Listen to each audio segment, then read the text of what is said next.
दोस्तों, आपको कभी जिंदगी में ऐसा जरूर महसूस हुआ होगा कि जो काम आप कर रहे हैं उसे पहले भी कर चुके हैं, या आपको किसी नई जगह पर जाकर ऐसा लगा हो कि आप यहाँ पहले भी आ चुके हैं। किसी अजनबी शख्स को देखकर ऐसा जरूर लगा होगा कि इस शख्स से आप पहले भी मिल चुके हैं। एक अंदाजे के मुताबिक 90% लोग इस कैफियत से गुजरते हैं।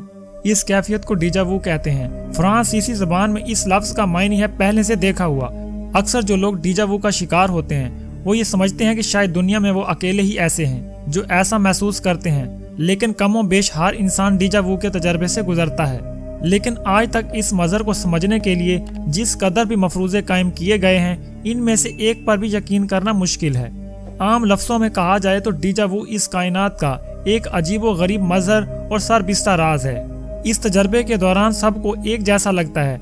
यूं लगता है कि मौजूदा वक्त में पेश आने वाला वाकया माजी में भी पेश आ चुका है। डीजा वू का तजर्बा बड़ों की निस्बत बच्चों को ज्यादा होता है, जो हमेशा निहायत मुख्तसर वक्त के लिए पेश आता है। 1 सेकंड से भी मुख्तसर वक्त के लिए ये कैफियत तारी होती है। ऐसे में इंसान को याद नहीं आता कि इस वक्त जो वाकया पेश आ रहा है ये माजी में कब पेश आया था।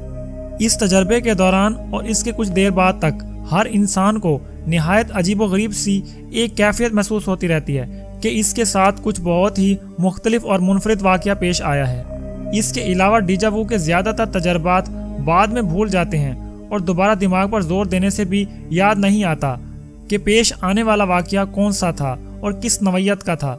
आम हालात में हर इंसान डीजा वू के बारे में ज़ाती तजर्बे की बिना पर जानता है और इस पर गुफ्तगू कर सकता है, लेकिन इसके इल्म में कोई खासा हिस्सा नहीं डाल पाता। डीजा वू के बारे में बेशुमार तौजियात हैं जो मुख्तलिफ मज़ाहिब फ़िलासफ़र और माहिरीन नफ्सियात ने पेश की हैं, लेकिन इनमें से कोई एक भी असूली तौर पर काबिल कबूल नहीं है। जब तक डीजा वू की गुत्थी सुलझ नहीं जाती, ये तमाम क़यास आराइयाँ महज मफरूज़े ही रहेंगे। इनमें से सबसे कदीम मफरूज़ा हिंदू मज़हब का है। हिंदू मत के मुताबिक ये हमारी पिछली ज़िंदगी की कोई याददाश्त होती है। हिंदू मत में कई जन्म माने जाते हैं और हिंदू फ़िलासफ़ी के मुताले से पता चलता है कि हिंदू मत में कई जन्म और आवागौन का नजरिया ये दरअसल सिर्फ और सिर्फ डीजा वू की बुनियाद पर खड़ा है। यही एक लॉजिक है जो हमेशा से जन्म के चक्कर के नजरिए को खड़ा रखने में मदद देती आई है। हिंदू मत के मुताबिक एक इंसान कई जिंदगियां गुजार चुका होता है। वो कभी जानवर बनकर दुनिया में आता रहा और कभी इंसान बनकर। हिंदू मत की तरफ से डीजा वू की यह तावील दी जाती है कि जब हम दोबारा जन्म लेते हैं तो हमारी कोई साबका याददाश्त नहीं होती, लेकिन जिंदगी में कभी कभार हमारे साथ ऐसे वाकयात पेश आते रहते हैं जिनसे हमें लगता है कि हम माजी में भी इस दुनिया में रह चुके हैं, जबकि ये अकीदा बिल्कुल गलत है। इसके मुतालिक दूसरा नजरिया ये भी है कि जब हम सो रहे होते हैं तो हमारी रूह हमारे जिस्म से निकल कर कुछ काम करती है और वो काम हमारे नीम सोए हुए दिमाग में महफूज हो जाता है, और फिर जब हम हकीकत में वो काम करने लगते हैं तो हमें लगता है कि ये काम हम पहले भी कर चुके हैं। इसके मुतालिक तीसरा नजरिया ये है कि हमारा दिमाग हर वक्त कुछ ना कुछ सोचता रहता है। इसके अंदर कोई ना कोई बात गर्दिश करती रहती है और हम ख्यालों में बहुत सारी तस्वीरें बनाते रहते हैं। इनमें से कुछ तस्वीरें हकीकत से मुशाबा होती हैं और हमें लगता है कि ये हम पहले भी देख चुके हैं। इसके मुतालिक चौथा नजरिया ये है कि जब हम पैदा होते हैं तो हम अपने माँ बाप पर जाते हैं। हमारी कुछ आदतें, जिस्म के कुछ हिस्से या हमारा चेहरा किसी न किसी हद तक हमारे माँ बाप से मुशाबा होता है। इसी दौरान हमारे अंदर अपने माँ बाप की कुछ यादें भी आ जाती हैं, और जब हमारे साथ हकीकत में कुछ ऐसा होता है जो हमारे माँ बाप के साथ भी हो चुका हो, हमें वो इस तरह लगता है जैसे हम पहले भी कर चुके हैं। डीजा वू का पांचवा बड़ा नजरिया ये है कि इंसान के दिमाग के अंदर एक शरियान होती है जिसके दबने से हमारे दिमाग को ऐसा लगता है कि ये काम हम पहले भी कर चुके हैं या इस जगह पर हम पहले भी आ चुके हैं। जब भी हमारे दिमाग की वो शरियान दबती है तो हमें ऐसा महसूस होता है।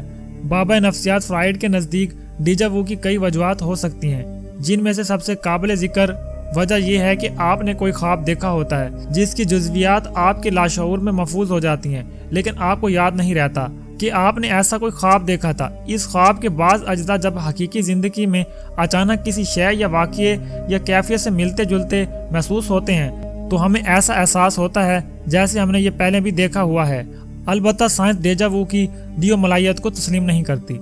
शऊर का मुताला करने वाली साइंस के मुताबिक डीजा वू के बारे में अब तक जो आरा कायम की गई हैं, इन्हें समझने से पहले हमें ये बात समझना होगी कि हमारे जिस्म में हार्मोन्स का एक निज़ाम है जो जिस्म के दरपेश मसाइल के लिए बॉडी के डिफरेंट पार्ट्स मुख्तलिफ किस्म की रतूबतें खारिज करते हैं। मिसाल के तौर पर हमारे जिस्म में मौजूद शुगर को हजम करने के लिए इंसुलिन नामी एक हार्मोन है जो कुदरती निज़ाम के तहत काम करती है, और जब हमारे जिस्म में शुगर बढ़ने लगती है तो इंसुलिन खुदकार तरीके से कंट्रोल करती है।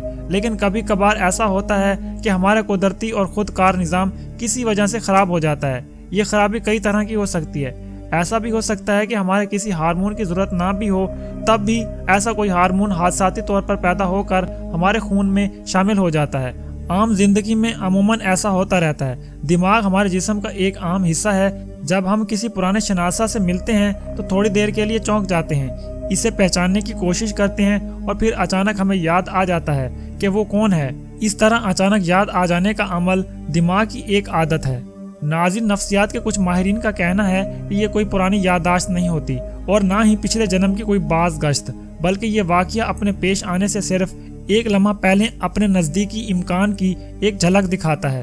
तो अगले लम्हे इस वाक़ये में दाखिल होते ही हमें यूँ लगता है कि ये तो हमारी याददाश्त में पहले से ही मौजूद था। लेकिन हकीकत ये है कि डेजा वू कुदरत का वो सरबिस्ता राज है जिस राज की हकीकत तक पहुँचने में अभी हमें कुछ और वक्त लगेगा। जिस दिन इस राज से पर्दा हटा, कायनात एक नए रंग में हमारे सामने होगी। नाज़रीन, ये था हमारा आज का मौजू। उम्मीद करते हैं कि इस वीडियो से आपको काफ़ी मालूमात हासिल हुई होंगी। मज़ीद इस तरह की इस्लामी, साइंसी और मालूमाती वीडियो देखने के लिए हमारे चैनल को सब्सक्राइब करें। मिलते हैं अगली वीडियो में, तब तक के लिए अल्लाह हाफिज़।